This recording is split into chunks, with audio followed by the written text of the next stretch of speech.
જ્યારે દીવો ન ધરે કોઈ, ઓરે ઓરે ઓ અભાગી દીવો ન ધરે કોઈ, જ્યારે ઘનઘોરી તોફાની રાતે દ્વાર વાસે તને જોઈ, ત્યારે આભની વિજે અરે તું સળગી જઈ, સૌનો દીવો એકલો થાને રે, એકલો થાને, એકલો થાને, એકલો થાને, એકલો થાને રે, તારી જો હક સુણી કોઈ ના આવે તો એકલો જાને રે, એકલો જાને, એકલો જાને, એકલો જાને, એકલો જાને રે.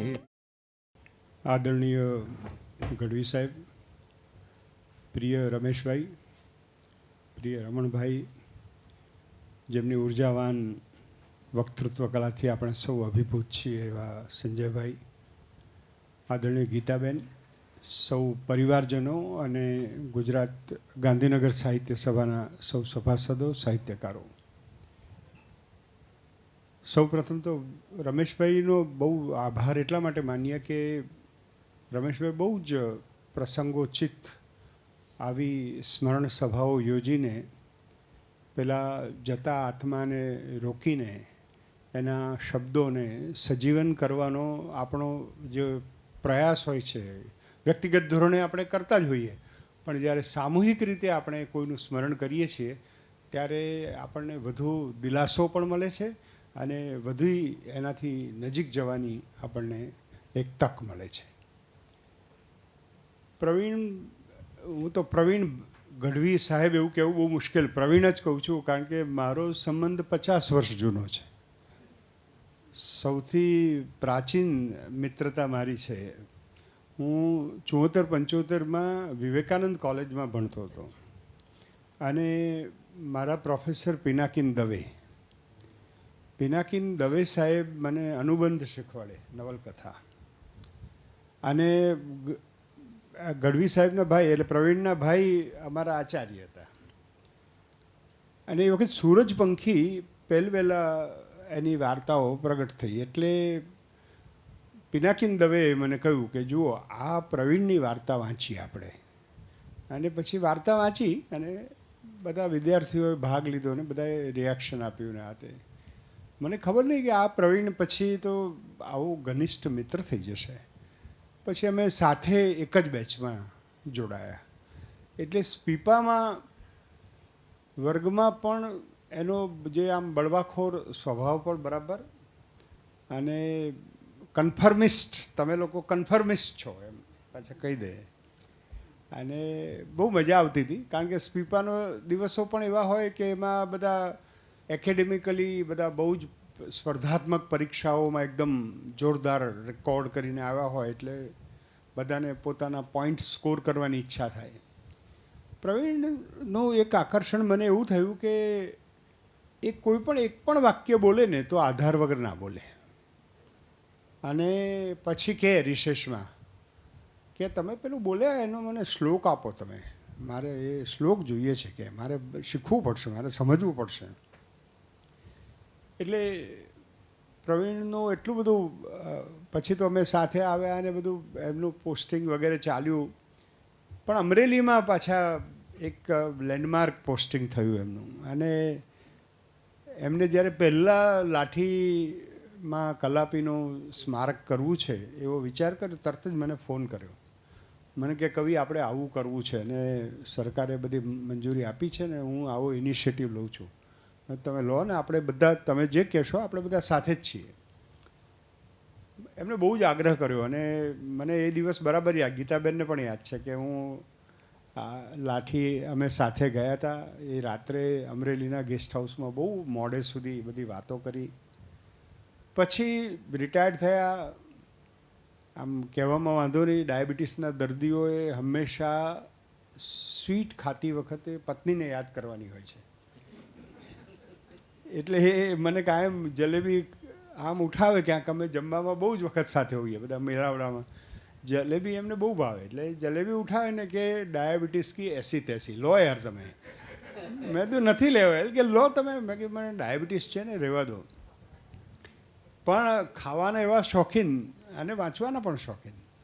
પાછા એમનો એક પ્રશ્ન તો આવે જ, આજકાલ શું વાંચો છો? એટલે અમે છૂટા પડીએ ત્યારે મને કે મને તમારી પાસેથી એ જાણવામાં બહુ રસ છે કે તમે આજે આજકાલ શું વાંચો છો. એટલે જ્યારે ને ત્યારે આપણે એમની આ બધી વાતો યાદ કરીએ. રમણભાઈએ જે કહ્યું ને ચોકસાઈ, એ પણ બહુ જ એટલું બધું ધ્યાન રાખે.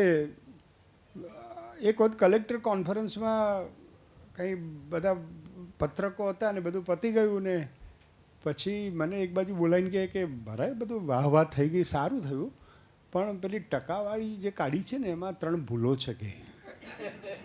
એટલે કે હું તમને પત્રક આપું છું કે તમે જોજો, એમ તમને તો ખ્યાલ આવશે કે. પણ બધું બરાબર, જે કાર થઈ ગયો તો કંઈ વાંધો નહીં કહે. પણ એવું બધું ધ્યાન રાખે. આ પ્રવીણની બહુ ઝીણી નજર અને એકદમ. એટલે એમની વાર્તાઓમાં પણ હમણાં અમે સાહિત્ય અકાદમીમાંથી એક સ્થાનિક પરિવેશ ગુજરાતી સાહિત્યમાં એમાં વલ્લભ વિદ્યાનગરમાં કર્યો તો એમનો ફોન આવ્યો. મને કહે બરાબર બધું સારું જ હશે અને હું જોઈશ એની લિંક મને મોકલજો. પણ કે પરિવેશ છે ને, એટલે એમને સરસ વ્યાખ્યા, પરિવેશમાં વાસ્તવ કેટલું અણીદાર છે એ તપાસવું જોઈએ. શબ્દોની કોઈ માયાજાળ તો નથી ને, વાસ્તવ આવવું જોઈએ, સખત વાસ્તવ આવવું જોઈએ. કે એના માટે તમારે આગ્રહ રાખવો જોઈએ કે વાસ્તવ લાવો, ભલે જે આવે તે.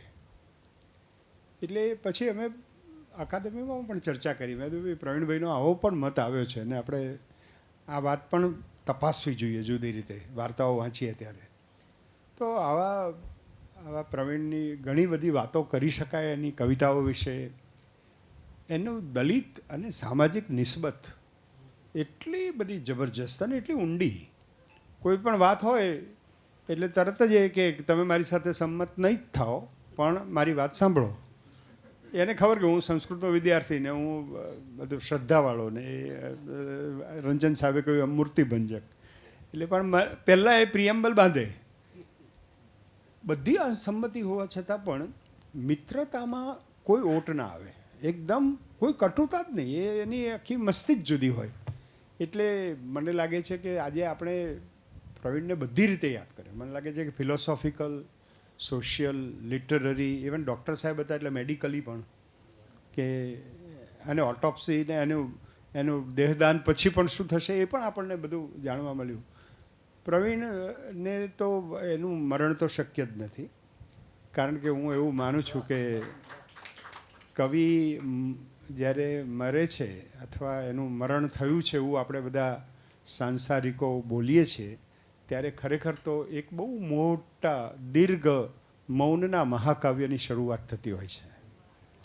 એટલે એનું મૌન આપણે ઉકેલવાનું રહેશે. એની વૈખરી વાણી આપણી વચ્ચે નહીં હોય પણ એનું મૌન આપણી પાસે છે અને એ આપણી મૂડી બની શકે જો આપણે એકદમ એકાંતમાં એકલા બેઠા બેઠા એના પાત્રો થકી એની સાથે વાત કરીશું, એની કવિતાઓથી એને સમજવા પ્રયત્ન કરીશું, એની નિસ્બતને પામીશું તો આપણામાં પણ જે સંવેદનશીલતા ઘટતી જાય છે એને કંઈક આમ ધાર કાઢવાની એક તક આપણને પ્રવીણે પૂરી પાડી છે એવો એક અહેસાસ થશે. મને લાગે છે કે પ્રવીણને આપણે જેટલી શ્રદ્ધાંજલિ આપીએ એટલી ઓછી છે. આપણે જ્યારે પણ આપણે એકલા પડીએ ત્યારે એના પુસ્તક, એના શબ્દ સાથે એને શ્રદ્ધાંજલિ આપીશું એ સૌથી વધુ યોગ્ય રહેશે. આજે આ સભામાં આટલા બધા મિત્રો ઉપસ્થિત રહ્યા અને Rameshbhai thank you very much કે મને અધ્યક્ષપદ આપ્યું. અધ્યક્ષપદમાં એક જોખમ હોય છે કે તમારે સૌથી ઓછું બોલવાનું હોય છે કારણ કે બધા તમે ઊભા થાવ ત્યારે 7-8 જણાએ તો ઘડિયાળે જોઈએ.